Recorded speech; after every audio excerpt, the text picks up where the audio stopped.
I work as a freelancer, digitizing and repairing old media. It's a nice living. I get a lot of business from extracting memories from damaged VHSs, rolls of film, floppy disks, and SD cards. I've always liked my work, that is, until Marcy called me. Anyway, Marcy claimed that she had a daughter who was turning 20 in a few days. As a birthday gift, she wanted to restore a home video of her 6th birthday party. She'd paid double my usual rate to get it done on time. I agreed. She came by and dropped it off outside my door in a little brown paper bag. I thought that was odd, wasn't she? Worried I might not see it, or it would get rained on. Was she in such a hurry that she couldn't knock and hand it to me in person? But I didn't think too much of it. I brought it inside and opened it up. The VHS tape looked more damaged than what I was used to. It was one of those mini ones, like you'd stick in a handheld camcorder. The plasticky ribbon that held the actual video was a little crinkled, but I could probably smooth it out. More concerning were the black smudges all over the VHS, and the corners that appeared melted, as if the cassette had been in a fire. Someone had scrawled across the label, "Birthday party." No name, no date, just birthday party. I wondered how Marcy knew it was the correct birthday party tape. "Well, let's see if you work," I muttered to myself, pulling out the VCR. With some difficulty due to its warped shape, I popped the VHS. I pressed rewind. It made a sad thrumming noise, a little bit of a screech to it, like the wheels were off. But he made a frown. The VHS was probably too damaged to fully digitize. Too bad. I'd already been dreaming about the Magic, the gathering cards I was going to buy with my earnings. I pressed play. The image was staticky snow for a second. Then a kitchen appeared. It was clearly all decked out for a kid's birthday. A pennant-style banner hung from the sliding glass door. A cake sat on the table, with 6 unlit candles stuck in the frosting. A dozen place settings with pink paper plates and cutlery decorated the table. Several pink and purple balloons drifted back and forth, tied to one of the chairs. But there were no people. No kids, no adults, nothing. I guess they wanted to take a video of the place all decorated before the kids arrived. The camera shook as the person took a few steps back from the table. I sat there, admiring the scene.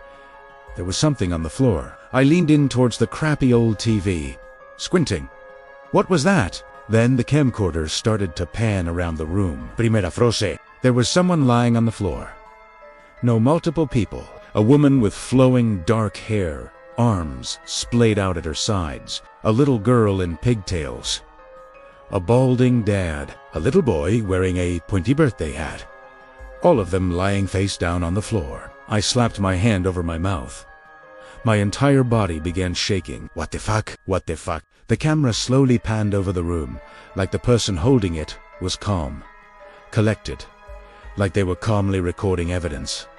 Fuck, fuck, fuck. It was at least 8 moms and dads, all lying face down on the beige kitchen tile next to their children, and it was so unnatural.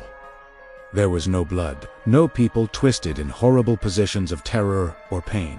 There was no evidence that they'd been murdered at all, or even that they were dead. All of the bodies were pointed towards the kitchen table, like someone positioned them. I thought, my stomach twisting, oh God, oh God. I grabbed my phone and began to dial 911.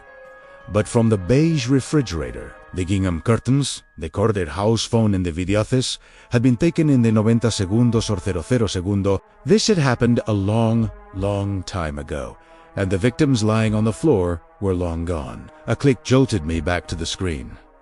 The person behind the camera was holding a lighter. They lit each candle and then took a step back. The 6 flames danced and wavered. Then the footage jittered, warped, and turned into staticky snow. I dialed 911, but it was pretty uneventful. The officer didn't help much. He questioned me on what I did that day, what Marcy sounded like.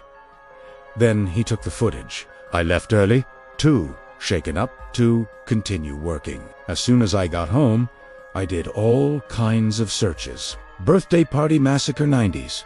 Families dead at birthday party. I even did a reverse phone number.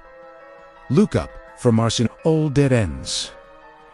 Against my better judgment, I'd recorded part of it on my phone to show my wife. She always accused me of exaggerating things and being a little bit of a hypochondriac, so I wanted to show her this was serious.